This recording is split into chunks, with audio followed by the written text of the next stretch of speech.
তো hello guys, তোমরা কেমন আছো? আজকে এই দাওটা নিয়ে আমি যাব তালের হাটে খেতে।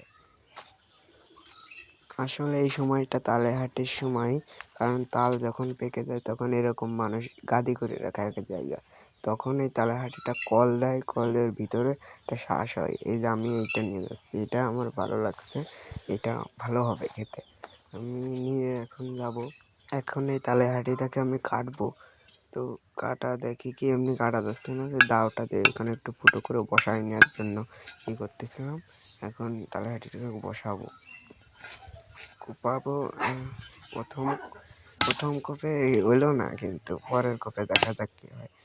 পরের কোপেও কিন্তু হলো না, এই কোপে কিন্তু গেঁথেছে। এখন আমরা কাটবো, ভালোভাবে কাটতে হবে, যে ভিতরে স্বাদটা যাতে ভালো থাকে। দেখেন, এই যে দেখাচ্ছি, এই দেখেন আমাদের ফাইনাল। এই তো দেখেন, এই যে। তো বন্ধুরা, আশা করি আমাকে সবাই সাবস্ক্রাইব করে দিয়েছেন, আর লাইক কমেন্ট সাবস্ক্রাইব করতে কিন্তু ভুলবেন না। বাই বাই বন্ধুরা।